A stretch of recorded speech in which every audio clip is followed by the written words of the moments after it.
Okay, cool. Awesome, Dylan. So first and foremost, can you explain exactly what you do in terms of your business, what exactly that entails day to day, and what exactly the business objective is long term? Sure. So we are a SaaS company for Amazon sellers, and we're about to pivot over into a larger marketplace like platform play. So software is what we do. Day to day, it's, I primarily in like operations, growth, strategy, stuff like that. So I'm a non-technical founder. So it's a lot of hiring, managing the team, building out processes, saying, okay, here's a problem. We don't know how to do X, and then reverse engineering that into now we have a playbook. Now I'm an expert at customer support or, growth marketing, all that stuff. For sure. Awesome. So how many team members are you currently managing? Or what was So the co-founder kind of, you got another co-founder, I believe, and how I many team do. members are you managing? Yeah, so right now there's two of us founders, technical, non-technical. I'm non-technical. I have two direct reports right now. One basically is doing our content. So he's actually writing the content. So for our SEO strategy that I built out, I'm doing top level strategy and then, keyword research. And then basically he's just going through a process of writing the actual articles, which saves me a ton of time. And then I have a second direct report that is handling like day-to-day customer success tickets. And in the next month, we are hiring 3 more people. Okay, so we're awesome. about to almost double.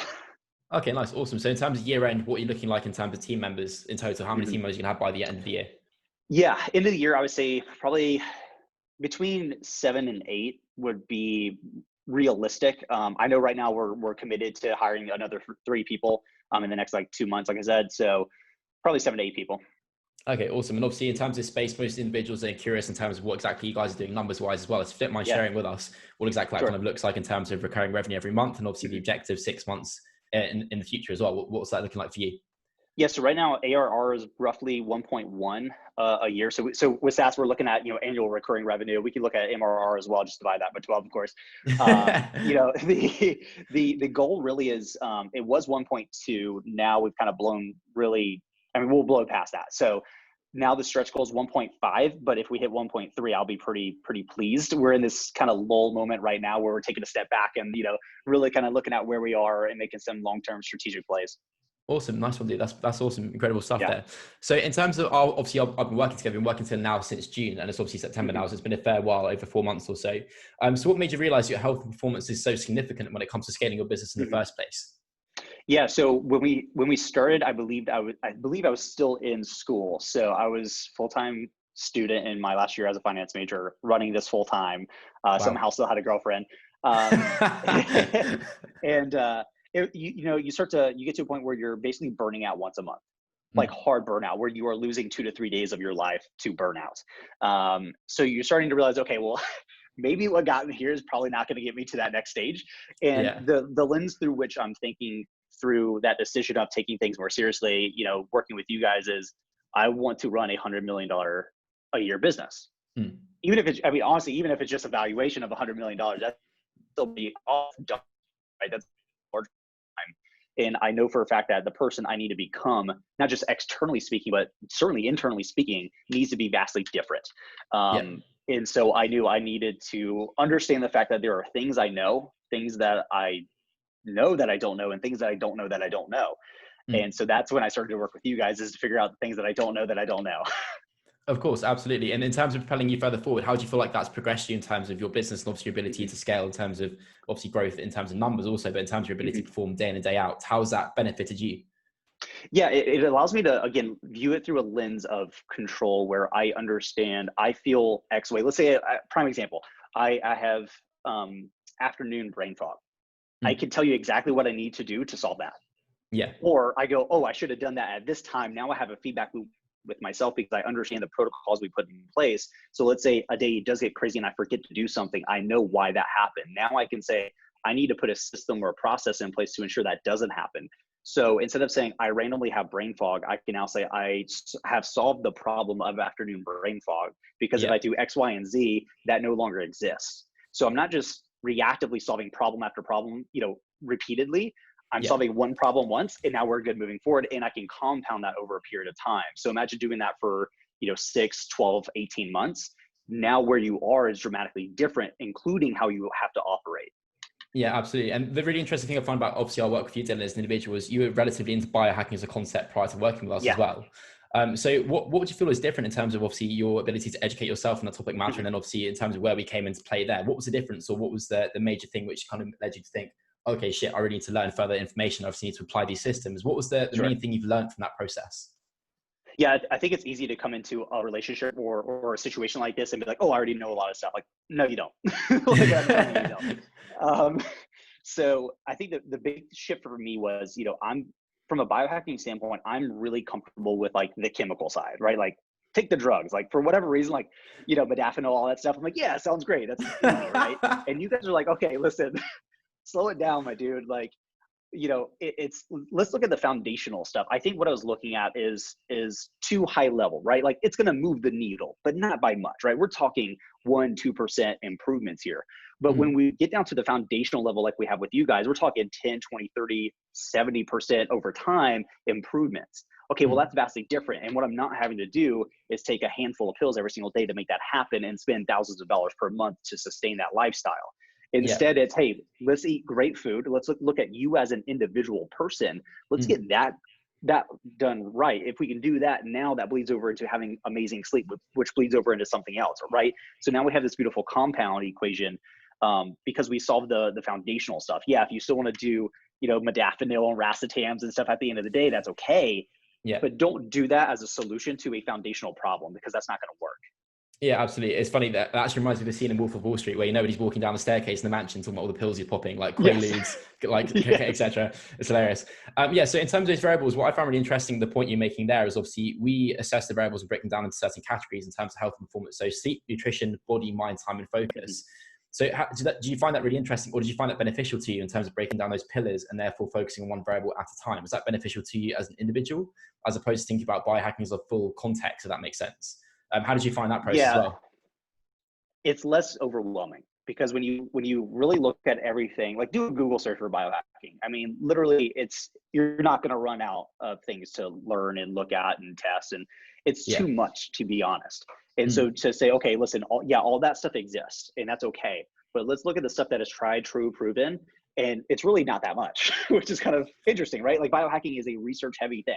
It's a bunch of, I don't know if this works, let's try it. And there's nothing wrong with that. But again, let's focus on the foundational side. So it enables you to say, you know what, I want to go deeper. So let's say we're focusing on sleep, right? I've struggled with REM for a long period of time, but the fact that we're focusing on sleep for a period of time allows me to go deeper into solving my sleep problem versus I have to solve all these problems at once. Like, dude, you're not going to do that. That's going to take years to do everything perfectly. So what we need to do is say, what are the pillar categories that have, again, that move the needle the most? And let's get those done first and focus heavily on those things. And then you can go from there, because now everything's going to sit on top of those foundational pillars. Yeah, absolutely. And obviously our objective when it comes to working with our clients is to obviously benefit you guys in terms of your ability to perform day in and day out in terms of efficiency, and obviously as a result of that financially in your business also. So if we were to apply every variable of biohacking per se, or the concept of biohacking, well, I mean, biohackers spend the majority of their day on biohacking practices. They're not running multi-million pound businesses. They're not scaling to 100 million in terms of valuations either. So in terms of our objective there, it was to break down those pillars and therefore focus on what I refer to often as the lowest hanging fruits in terms of variables you can optimize and go from being that 50% optimized entrepreneur to the 90% optimized entrepreneur, and therefore perform very consistently at a high level day in and day out, rather than thinking, okay, these processes are way too complex, I can't apply any of these things, it's going to take up way too much of my time. Our objective was very simple. It's to develop and obviously create a very time efficient system for you guys you can apply, and obviously resource you can refer to, and just pick out the lowest hanging fruits or the elements which are obviously very much applied to you as an individual. Hence we have the consulting work in place as well. So that was a really interesting point you made there. I obviously really appreciate that. So in terms of those variables, obviously sleep, nutrition, body, mind, time, and focus, which was the most difficult for you to optimize as you're on your own as an individual, and obviously which variable optimized more so by working with us? Yeah, sleep was really difficult for me. I thought I slept well until I started to track it. Okay. Once you have a feedback loop, you're like, oh my God, dude, I actually suck at sleeping. And it's hard because there's a lot that goes into quality sleep, right? Like there's a lot to understanding what quality sleep means. It's easy to be like, I feel okay or I don't feel terrible when I wake up. It's like, okay, but that's not the same as feeling great when you wake up, right? And so that was really difficult. Now, the thing that I enjoyed was being able to say, okay, I'm struggling with REM. Okay, let's talk about that. Let's talk about why REM is important, why it's different. Where does that fit within the sleep cycle? And then how do we what's the next action item, right? To me, that's what's important. Like, what do I do next? Like, we can talk theory all day long. We can talk about how things work, but at the end of the day, like you mentioned, we're running $1 million businesses and we have a lot going on and we're trying to scale to, $100 million. So although it's interesting to me as a person, I want to know, what do I do tomorrow night or tomorrow morning that's going to have a meaningful impact on that? And listen, sometimes that's hard to do. But what's great is understanding and breaking things down into a way where, now I have like a whole sleep gear. Like, I don't know how my girlfriend still is with me, because literally I have like a whole head thing. I have like earplugs, because I live in the city, I've got earplugs. I have a deviated septum. So like I have a nose splint so I can actually breathe through my nose. Otherwise I will mouth breathe, which wakes me up too much. And then I have like, a Manta sleep mask. And like, but to be honest, I see a meaningful impact on my sleep tracking score when I use those things versus when I don't. So now I know I have control over my sleep. That's pretty cool. Yeah, absolutely. That's really interesting, that the point you made there as well. I mean, it's quite funny what you said in terms of your girlfriend also. I can totally relate to that. Oftentimes, for example, like sitting in front of my red light therapy tool, the room's bright red and she walks in like, what on earth are you doing? I'm like, yeah, well, okay, this is my life. So I apologize in advance. Welcome. Welcome into my den. I apologize. Yeah, exactly. So one of the key questions that we always get asked is, in terms of applying these systems to your life, obviously most individuals question whether or not it's going to take up too much time in terms of applying that to their life and obviously their day-to-day routine in terms of their business and managing that as well. How have you found that as an individual? Yeah, it really hasn't been, again, not overwhelming, not daunting, because we're breaking down a large amount of knowledge of information into action items. Yeah. Which are vastly different, right? Which is like, literally you're looking at like the 1% of all biohacking and we're breaking that down, right? So it's not like, here's 50 things to change in your life tomorrow. Like, that's not going to work. Behavioral speaking, that's just not going to happen. So it's like, okay, let's iteratively look at those things. Let's look at, okay, what's the lowest hanging fruit, like you mentioned, right? What's the thing that's going to have the biggest impact for you, barring everything else? Do that now. Okay, we did that. Awesome. What's the next thing? What's the next thing? But that takes time, right? We're not doing all this in a weekend, right? Yeah. This is not a completely reverse engineer your life, destroy it, build it back up from scratch. Now you're a better human being. That's not how this works, ever.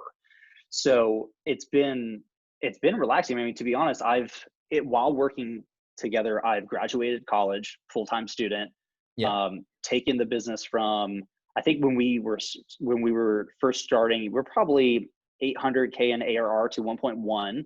I have a second company in a different state that I'm just a strategic advisor on. So that's awesome. I've spoken a few times. I have literally moved my entire life from Florida to Massachusetts.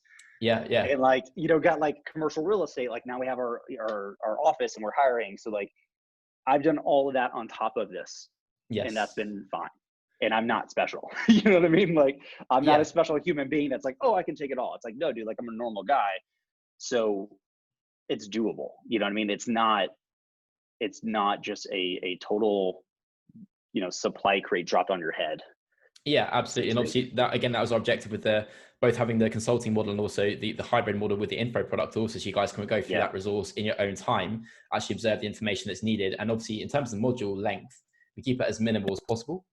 I was waiting for the recording to come back. There we go. There you go, connection should be back. Yeah, so in terms of the module length, we keep it as minimal as possible, as efficient as possible, to make sure you guys aren't overwhelmed with context or just like bullshit information to a degree as well, where it's kind of spewing information at you. Because obviously it's our topic matter, which we really enjoy, but we don't want to be pushing that towards you guys. We want to say, listen guys, this is what we're talking about in terms of topic matter. This is why it's so important. Here's how you further improve it. Here are the action items, very simple. And then we come in with our consulting model and obviously then have calls with you one-on-one and say, okay, how do we apply this to Dylan's life as an individual? What's the difficult thing he's managing in terms of those variables? Why is that being compromised? How can we then further improve that for you? And I feel that's very, very efficient. So I appreciate your feedback on that topic as well. That's really awesome. Okay, cool. Awesome. So in terms of how many hours of deeply productive work you're completing every day, how would you be able to quantify that? How many hours of deeply productive work you're completing on a daily basis now that you've gone through the process of about 4 months of our work together? How's that changed for you? Yeah. So I usually use rescue time. I set a daily goal of like 4 hours of actual productive deep work time. I used to struggle to hit that, which is kind of sad to say, because I'm like, I'm putting in 12 hours. Like, why am I only getting 4 hours worth of work done? Now I can hit that with ease. And that's like truly like minute for minute, second by second productive work. To the extent of literally yesterday, we're just so on top of everything that we just kind of hung out, played Nintendo Switch for a little bit because it's just like literally everything is done. You know what I mean? Like we're caught up. Everything's good. Everything's on track. To where we're like, we're just crushing everything. What do we do now? We're like, I guess relax. Like, I don't know, man. That's awesome. So how many hours of productive work are you getting done prior to working with us, would you say? Yeah, I mean, it was a struggle to hit 4. I would say right now I can do 5 to 6 relatively easy. It was a struggle to hit 4. I would probably say 2 to 3 was like appropriate back before that. Yeah. Yeah, it's funny when we have individuals apply to work with us, they often say, for example, they're doing like 8 hours of deeply productive work. When I'm on a call with them and I'm saying, you're really not. Actually, I mean, and then when 2 months later after they signed up with us, they're like, okay, realistically I was doing about 1. You're like, okay, yes, I know, I understand that. 100%, man, 100%. Yeah, it's a massive difficulty for most individuals. Okay, awesome. I'll just stop the recording here.